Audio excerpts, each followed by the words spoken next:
lebih akurat, lebih detail dibandingkan data research.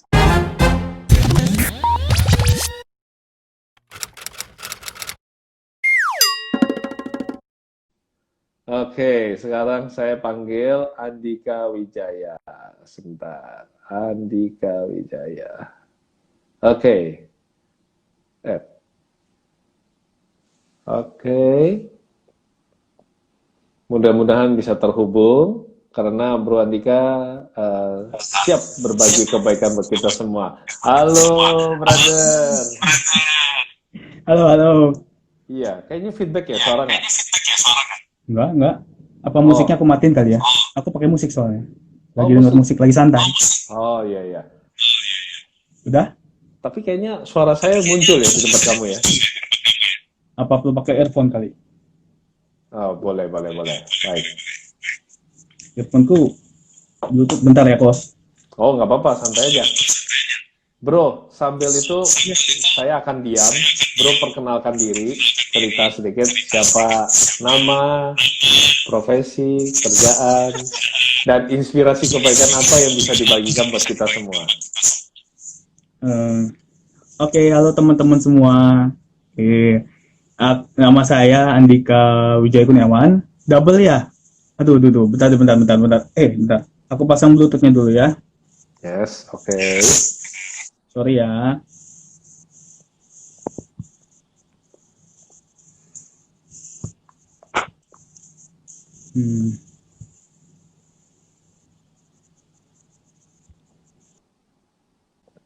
Oke, ini Bro Andikanya kalau sudah terhubung, boleh kasih tanda ya? Udah jelas suaranya Kak Tommy. Oke, mantap. Ya, halo teman-teman semua. Nama saya Andika Wijaya Kurniawan. Apa aktivitas ya bisnis lah. Bisnis. Okay. Kemudian membantu para pemilik bisnis juga lah. Oke. Nah, Bro. Ya. Inspirasi kebaikan apa, Bro, yang bisa dibagikan buat kita semua? Terutama di momen pandemi corona ini. Kalau dari aku adalah jangan pernah menyerah, selalu berpegang sama sang pencipta kita, itu aja. Karena cuma dia selalu berpegang pada pencipta kita, which is God, Tuhan. Karena cuma dia yang tahu. Walaupun Anda orang digital ya, segala sesuatunya terdata, terukur. Tapi tiba-tiba pagi ini Anda bicara tentang Tuhan. Yes. Karena aku religius sebenarnya. I'm very religious, kok Tommy.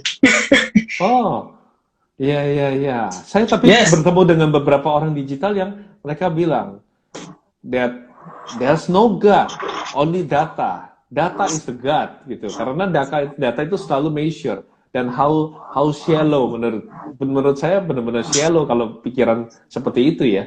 Karena ada sesuatu yang beyond expectation kan, beyond daripada kita kan. Oke, silakan Bro.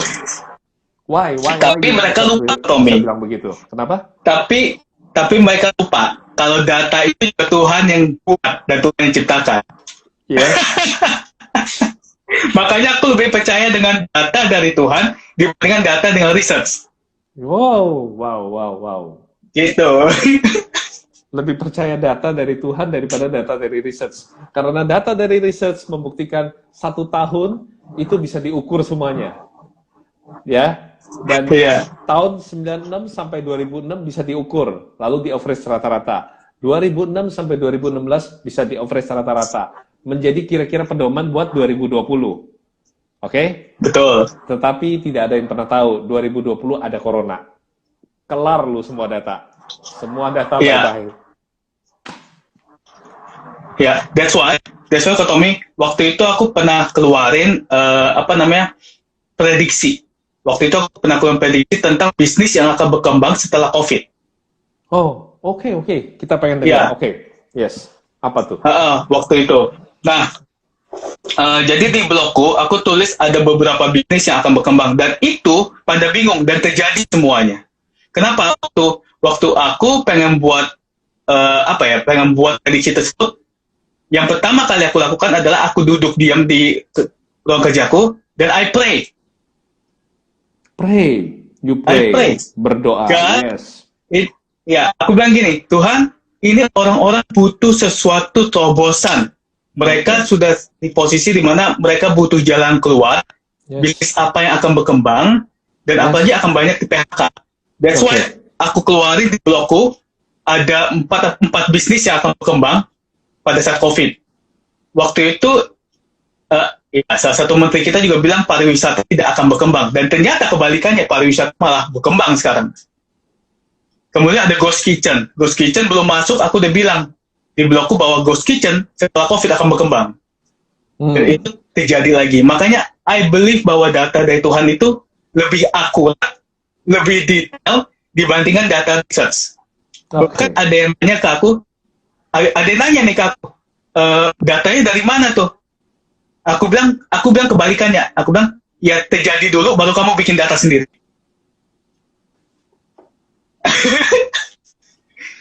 Iya, faith itu adalah tentang kita beriman, itu adalah kita meyakini dulu, baru kita akan melihat.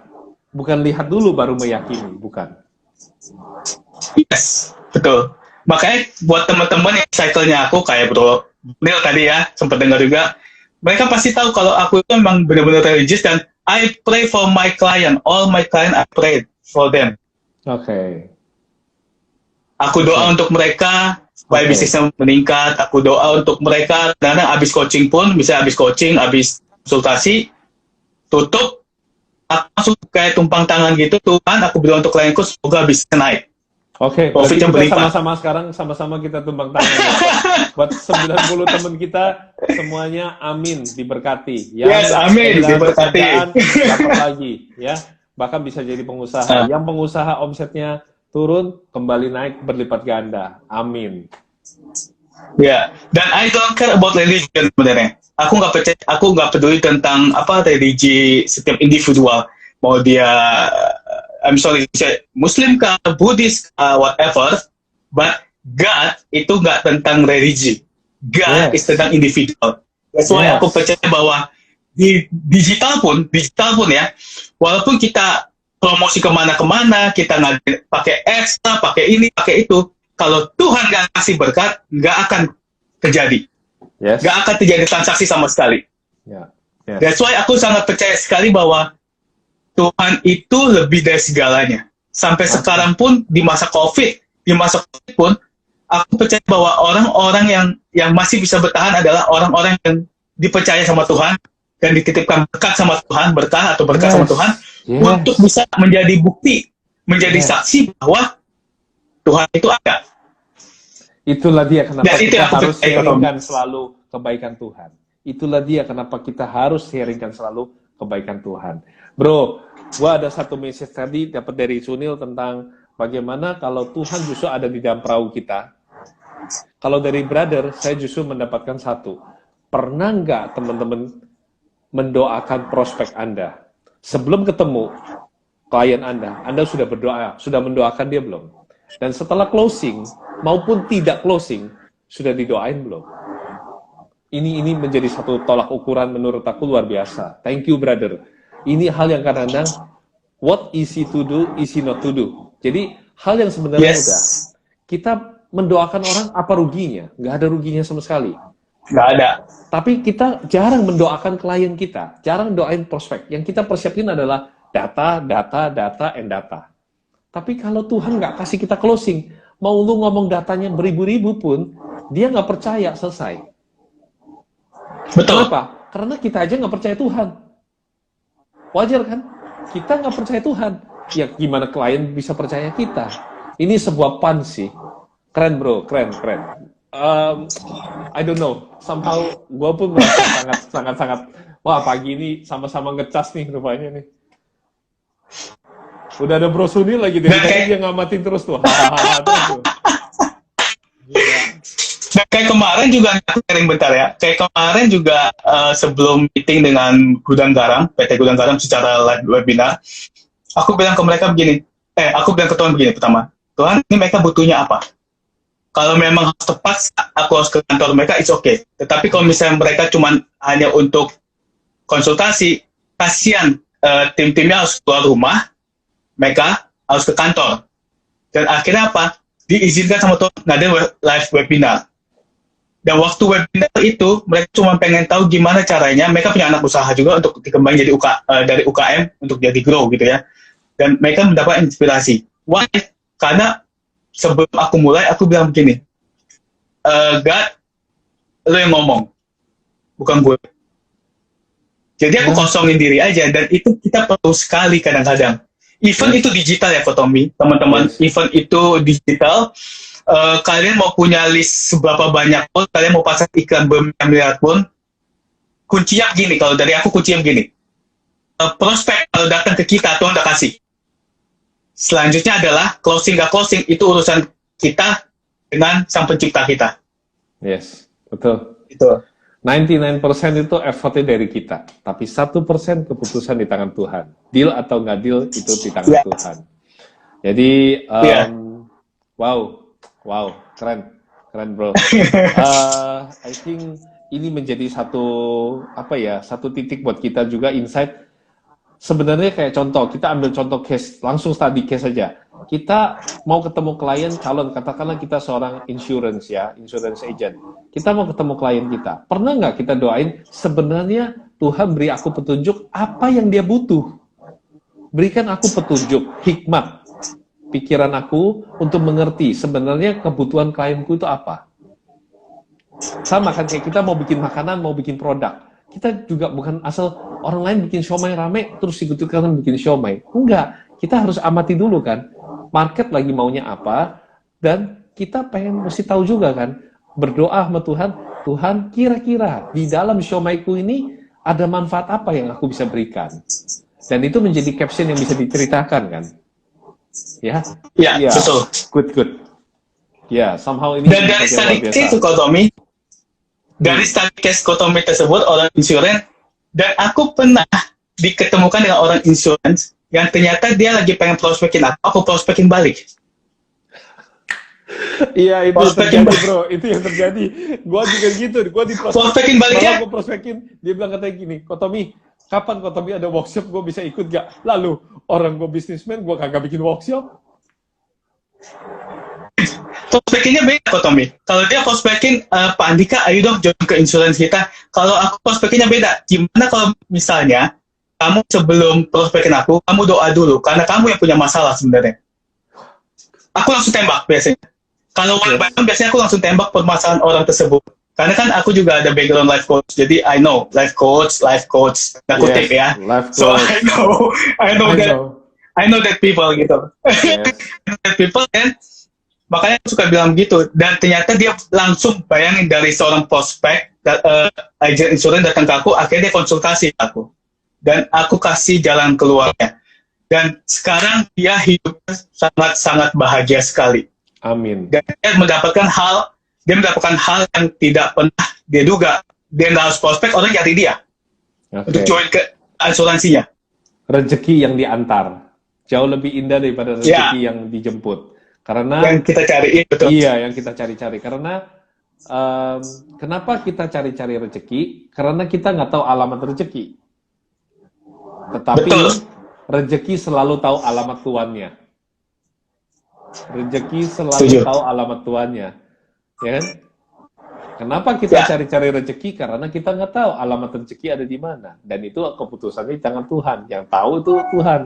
Tapi kalau kita punya faith, punya doa, punya usaha, punya keyakinan, dan usaha kita benar, rezeki tahu di mana alamat tuannya. Yes. Dan nggak ini my first time aku terbuka sama Kotomi. Ini my first time aku sharing seperti ini. Kenapa? Bahkan Bronil pun jarang sekali nih, ada Bronil sih nonton. Bronil pun sekali tahu kalau aku begini. Jarang. Dia cuma tahu kok orangnya santai, slow gitu loh. Gak neko-neko gitu. Iya.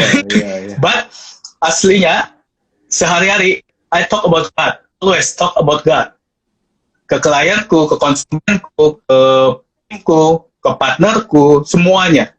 Waktu partnerku lagi susah, aku bilang begini, kamu nggak butuh duitku. Yang kamu butuhkan cuma berlutut dan berdoa. Tuhan yang kasih duit ke kamu. Yes. Dan itu terjadi kok, itu terjadi. Yes. Yes. Dan selalu terjadi. Yes. Kamu ada misalnya ke klienku atau ke muridku ya, waktu aku ngadain workshop atau itu, aku bilang, kamu boleh ngambil ilmuku, kamu boleh terapin, tapi kalau kamu nggak berdoa, hasilnya no. Iya, betul. Whatever you do, if you not pray, zero result. Yes. Iya. Betul, betul. Dan dilakukan. Dan aku senangnya adalah mereka lakukan. Mungkin karena percaya aku coach gitu ya, jadi dilakukan buta-buta lah, udah mentok. Orang kalau mentok begitu kalau temennya. Iya. Udah mentok betul. begitu, buta-buta lakukan, dan boom, naik bisnisnya. Doa yang dikabulkan adalah doa yang mendoakan. Yes. Yes. Somehow ketemu lagi kita di satu titik. Doa yang dikabulkan adalah doa yang mendoakan. So, pastikan kita selalu nice to people, be humble, supaya kita mendapatkan banyak sekali doa-doa yang mendoakan kita. Lalu kita bukan sekedar memaksa Tuhan seperti pembantu ataupun asisten, tetapi berdoalah untuk mengucap syukur bahwa kita masih ada. Lalu doakanlah sesama kita. Bukan doa hanya sekedar untuk meminta-minta. Coba kalau kita punya anak, analoginya nih, anak kita kerjanya cuma minta-minta melulu sama kita. Nggak pernah pijitin kita, nggak pernah menyenangkan hati kita. Kita rasanya kecewa nggak? Sebagai yang pemberi, kecewa nggak? Tapi ketika anak kita bilang, Papa, kasihan loh, di luar sana ada pengemis yang butuh makan. Hati kita touching nggak? Ketika anak kita memikirkan orang lain, maka kita mikirin dia nggak? Wah, anak kita ini baik. Kelak harta kita akan kasih dia. Setuju nggak, bro? Maka Ya, setuju. biasakanlah untuk memikirkan kebaikan bagi orang lain, termasuk memikirkan klien, maka Tuhan akan mikirin kamu. Tapi kalau kamu hanya memikirkan dirimu, tidak ada waktu untuk memikirkan orang lain, maka Tuhan terpaksa memikirkan orang lain. Kira-kira begitu ya, Betul. bro ya? Thank you banget. Betul. Brother. Thank you. Sama-sama. Sama-sama kita saling mengisi, dan tanpa terasa, Wi-Fi-nya pagi ini sama sekali tidak terganggu sampai menjelang 1 menit terakhir.